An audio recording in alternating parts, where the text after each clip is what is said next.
Dans ce chapitre, nous allons étudier certaines transformations nucléaires qui ne concernent donc que le noyau d'un atome.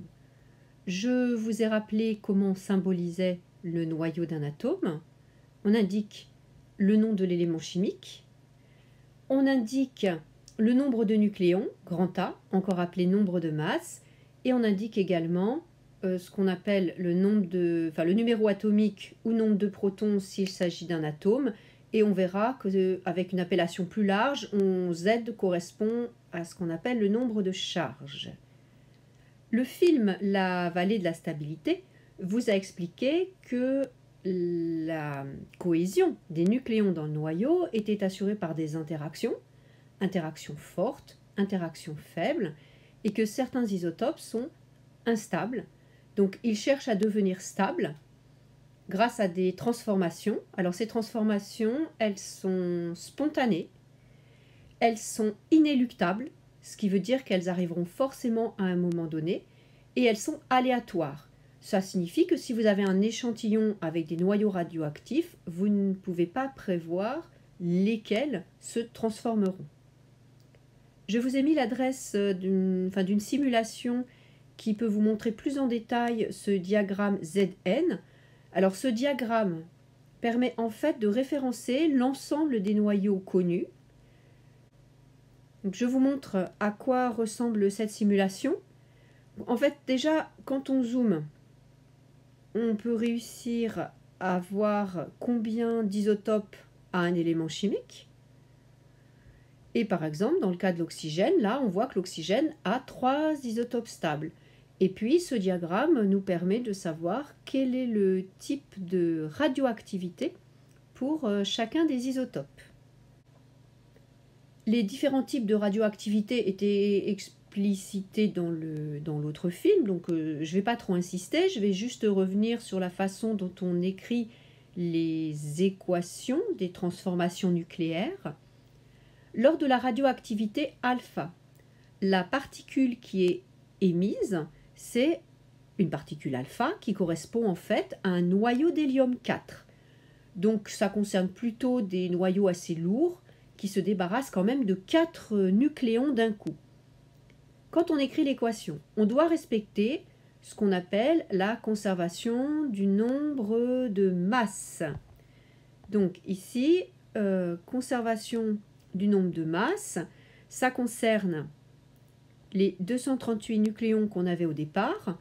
Il faut aussi qu'on en retrouve 238 dans les produits finaux. Donc on a bien 238 égale 234 plus 4.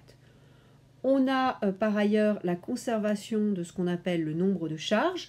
Ici, ça correspond à une conservation du nombre de protons. Donc l'uranium, puisque c'est de l'uranium avec 92 protons, et il va se scinder, il va éjecter donc une particule avec 2 protons, et forcément, reste un noyau dit noyau fils qui a 90 protons. Et donc, on en déduit qu'il s'agit du thorium. Maintenant, lors des radioactivités bêta, ce sont des petites particules qui sont éjectées. Donc, dans le cas de la radioactivité bêta-, il s'agit d'un électron. Donc, vous aurez remarqué qu'on symbolise l'électron d'une manière un petit peu particulière. En fait, on indique ici qu'il ne s'agit pas d'un nucléon, donc 0 nucléon. Et là, on indique le nombre de charges. L'électron, il a une charge -E, donc on indique -1. Et un noyau d'hydrogène, il a bien un seul proton au noyau, donc une charge +E. Et par contre, cet isotope-là, c'est le tritium, a au total 3 nucléons. On a bien la conservation du nombre de masse, 3 égale 3 plus 0, et la conservation du nombre de charges, 1 égale 2 moins 1. Bon, pareil évidemment pour une radioactivité bêta+, sauf que cette fois, la particule, c'est l'antiparticule de l'électron. Il s'agit d'une particule qui a la même masse, qui agit avec la matière, qui interagit avec la matière de la même façon, mais qui a une charge strictement opposée. Donc l'équation de la réaction est à peu près du même type. au tout début du cours, en fait, donner les équations très générales hein, de ces transformations. Donc pour la transformation alpha, pour la transformation de type bêta-, et enfin pour la désintégration bêta+. J'ai ajouté aussi le phénomène d'émission d'un rayon gamma. Alors le noyau fils est en général dans ce qu'on appelle un état excité. Donc, vous avez déjà vu cette notion d'état excité, mais plutôt pour un atome. Donc dans ce cas, ça concerne les niveaux électroniques. C'est-à-dire que les niveaux d'énergie du cortège électronique sont quantifiés.